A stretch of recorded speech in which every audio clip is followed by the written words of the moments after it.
Now that Santa's come down the chimney and used the last of his holiday spirit to usher in a new year of mediocrity, you might find that along with your enthusiasm for the future, your wallet has been emptied. And with an incoming economic recession to make medieval peasants thankful for their income of wheat and the Black Plague, you might be looking for some free entertainment. Whilst you can settle for League of Legends or whatever gacha mobile game garbage is crawling through my emails, some of you might be looking for a fighting game to play. And so in between writing hour-long videos about the implications of walking forward and videos that will likely put my reputation in suicidal freefall, I thought I'd at least recommend some games that have a bit less of a financial barrier. Consider this a bit of Leon Massey filler. If some of you will scream from the mountaintop to watch One Piece when it's 70% repeated footage and nothing, I'm allowed to go to the top of my hill and show you some games you might like. Unfortunately, I'm only going to be talking about legally free games, because even though I'm basically an OWL PNG away from identity theft right now, I can't encourage you to participate in a service that allows you to access games in ways that aren't strictly speaking legal, even if I do think they're vital for people experiencing the large majority of fighting game history, but,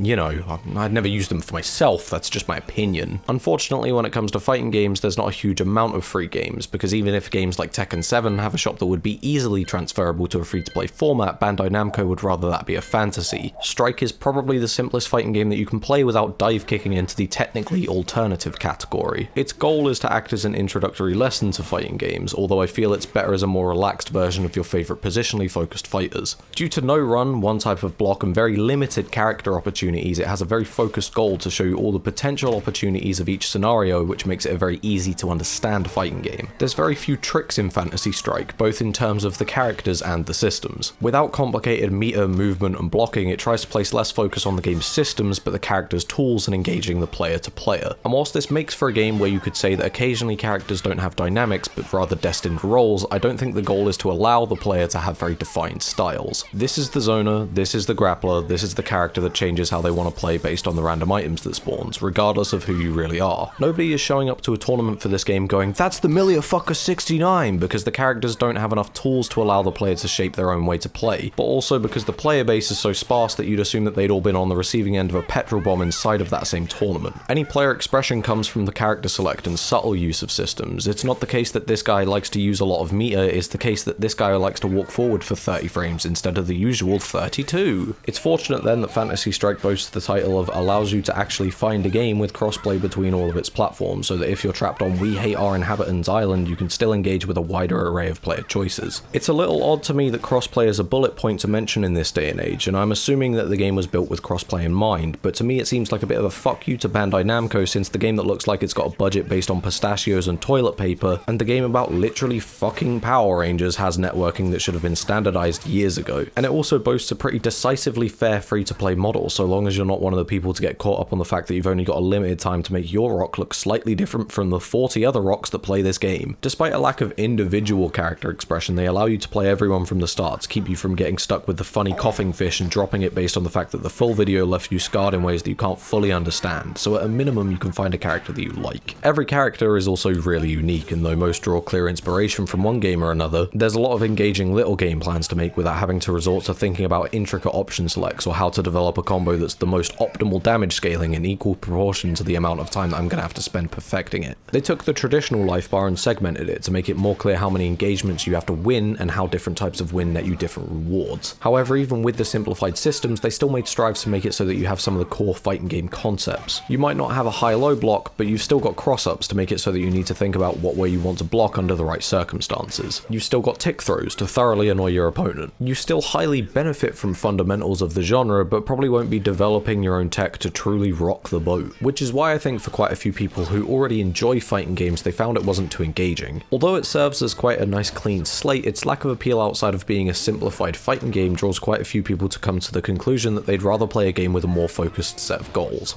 Guilty Gear wants you to be strong. Street Fighter changes what it wants to be from game to game. Fantasy Strike wants to be friends with everyone, but in doing so struggles to find any appeal outside of the gremlins that need friends to reaffirm that they have value regardless of how good they are as people.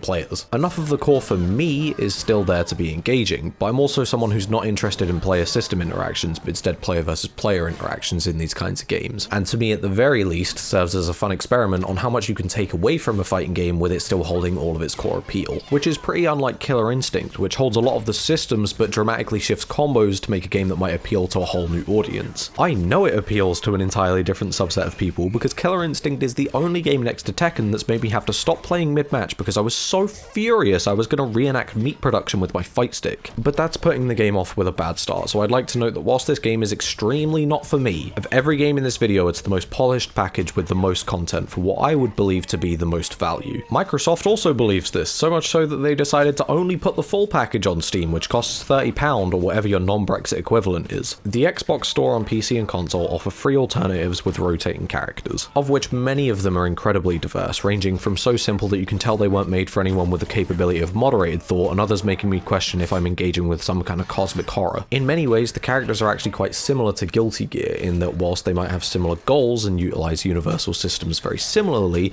they'll all get to that achievement in very different ways. Some characters are dead set on zoning, but others are hard-hitting simpletons, with others acting as a mix of the group. Some of them are extremely unique and can't be found in other fighting games, some of them are tropes so hard that they wear their influence less on their sleeves and more wear them as a skin suit. But in the end, all of them want to build up your grey life, which is potential damage which gets taken away after getting hit by a heavy ending combo. In order to make it so you can't just mash away on people with combos that build up grey life really fast and kill your opponent immediately, Killer Instinct introduces combo breakers, which act like a really strange burst alongside its bizarre combo system. Basically, every single combo is a mix of an opener, which is some kind of special move, to an auto, to a linker, and then repeating the last two until you want to do an ender. This makes for combos with much less mechanical complexity than many other traditional fighters, but one that also feels quite repetitive unless you're in tune enough with the game's systems to understand exactly what your opponent is looking for in each combo. This is because combo breakers require you to guess the next input of your opponent from light, medium to heavy and break with that button accordingly. And what I'm about to say might be a little bit controversial, I wouldn't really know because nobody seems to fucking talk about this game, but personally I really don't like this system. As someone that's got a very slow reaction time, I struggle to identify these situations without having been put in the scenario that leads to it many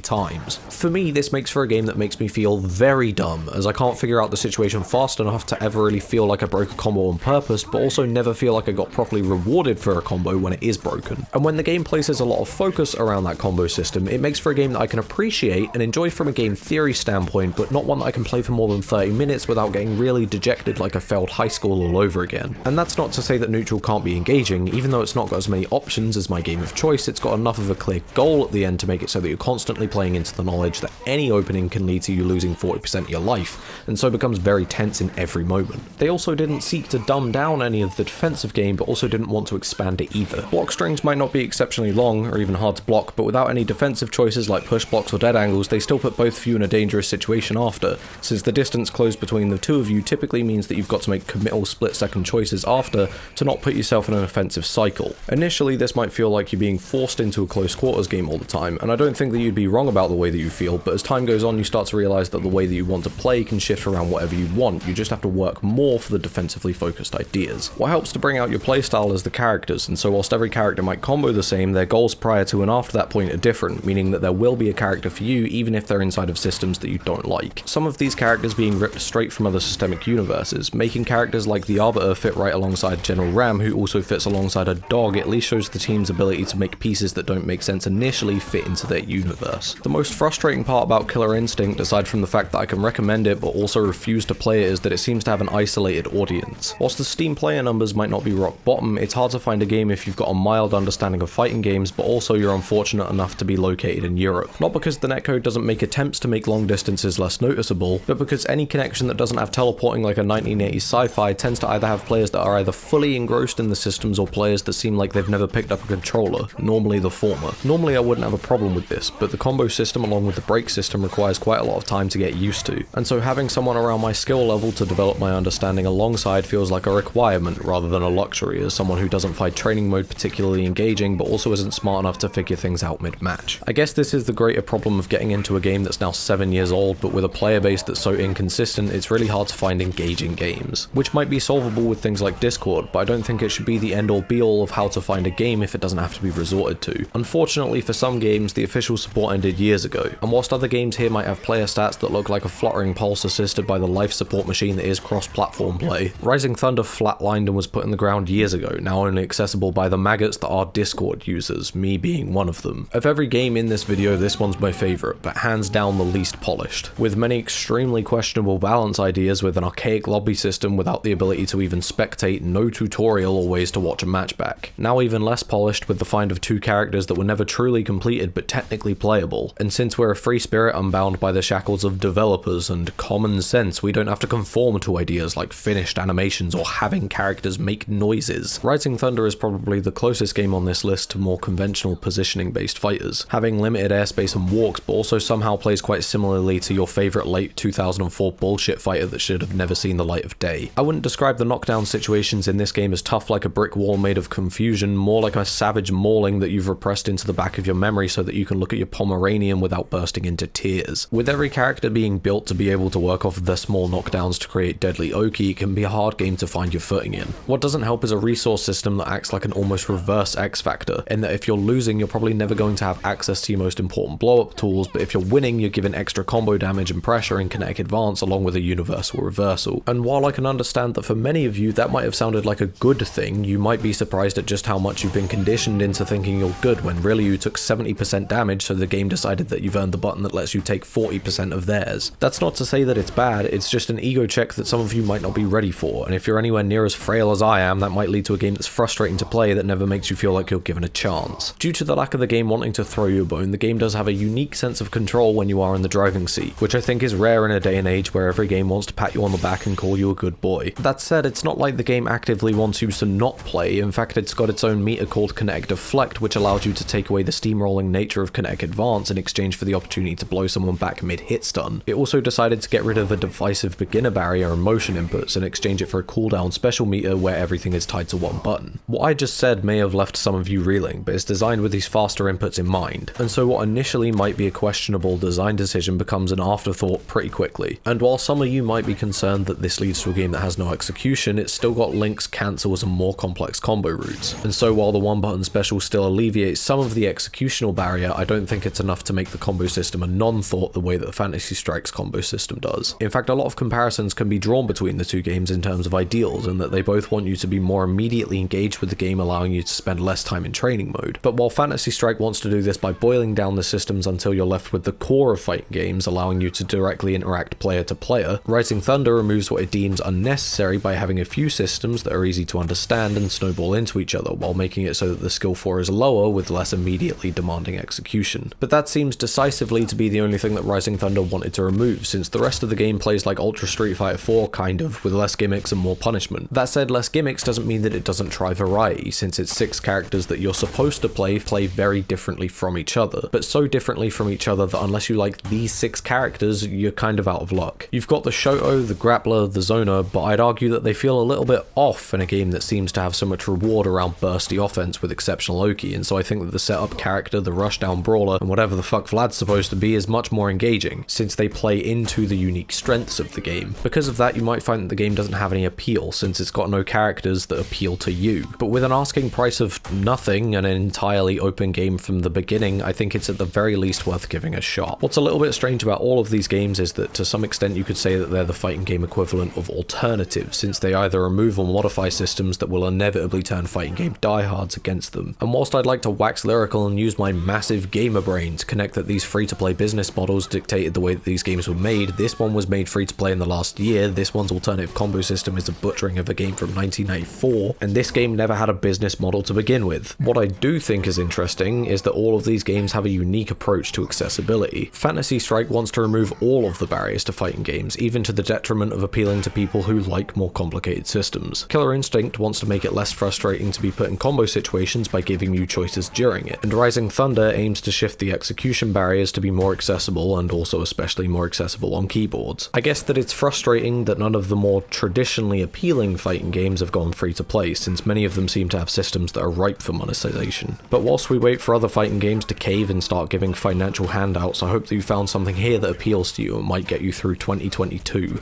Electric Boogaloo. Alright, before I go, I'd just like to shout out Brawlhalla, for whilst I don't really care for platform fighters at the moment to the point where I haven't even played this one, I think it's at least right to point out a potential alternative for some of you Smash players that are currently getting fucked by the big red corporate hate wagon that is Nintendo. It's nice to see a company actually financially supporting events when they're giving it away for free. I'm really hoping that I've actually caught the right end of the conversation here and I'm not pointing you in the direction of a shit show developer, but I mean, I'm sure you'll be willing to tell me below if I have. Also, yes, technically Dead or Alive is free, but I don't care. Goodbye.